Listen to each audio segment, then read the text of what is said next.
ہے نا بہت زیادہ عاجزی، تو پھر بھی اللہ مان جاتا ہے۔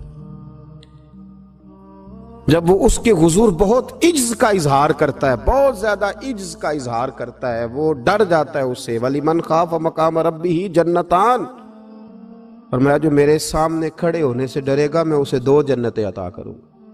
حضرت بابا فرید الدین مسعود گنج شکر بابا صاحب رحمت اللہ علیہ فرماتے ہیں کہ ایک نیک نوجوان تھا، دن کو روزہ رکھتا، رات کو نماز پڑھتا، پر اللہ سے ڈرتا پھر بھی بہت ہی زیادہ تھا، بڑا ہی ڈرتا تھا۔ موت کا وقت آیا تو ماں ہی تھی بس اس کی، تو ماں سے کہنے لگا اماں تو میری ماں ہے، میرے ساتھ 3 وعدے تو کر۔ اس نے کہا پتر تو بتا، آخری ہج کی لے رہا ہے اور اس غریبنی ماں سے تو وعدہ لے رہا ہے، بتا کیا وعدہ ہے؟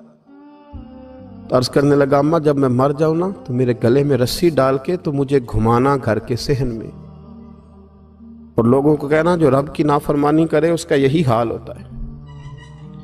یہ اعلان کرنا جو اللہ کے نافرمان ہوں ان کا یہی اشر کیا جانا چاہیے۔ اور اماں پھر دوسرا وعدہ کر،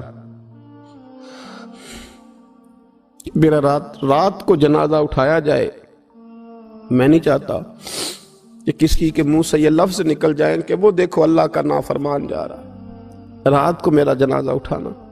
اور اماں تیسرا میرے ساتھ وعدہ کر کہ لوگ مجھے دفن کر کے آ جائیں گے تو میری قبر پہ چلی جائے گی، عمل میرے پاس کوئی نہیں، پر مجھے لگتا ہے ماں کے قدموں کی برکت سے عرش کا مالک بھی رحم فرمائے گا۔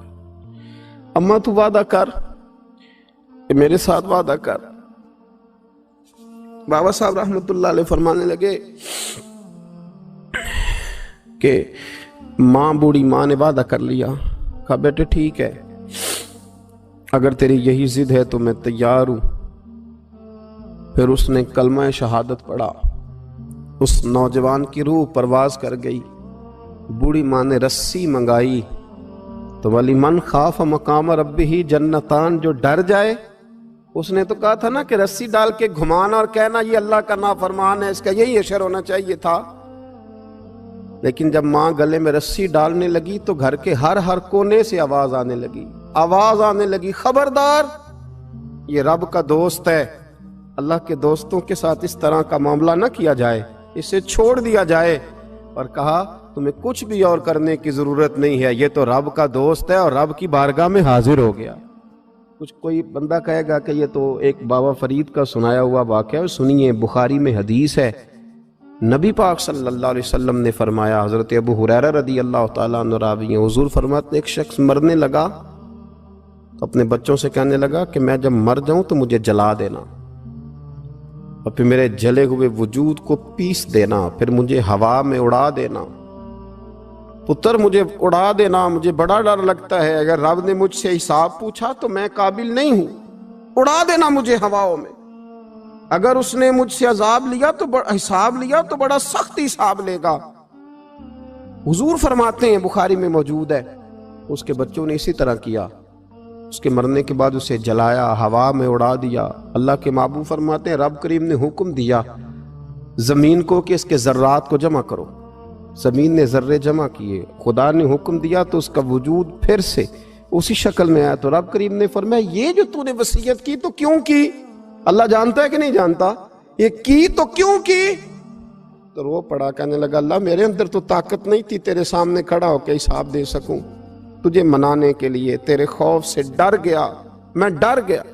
اگرچہ ہمارے بزرگوں نے لکھا ہے کہ آج یہ وصیت کرنا، اس رنگ میں یہ طرز اختیار کرنا درست نہیں، لیکن آپ غور فرمائیے کہ نبی پاک علیہ السلام فرماتے ہیں جب اس نے کہا نا اللہ تجھ سے ڈر کے یہ کیا،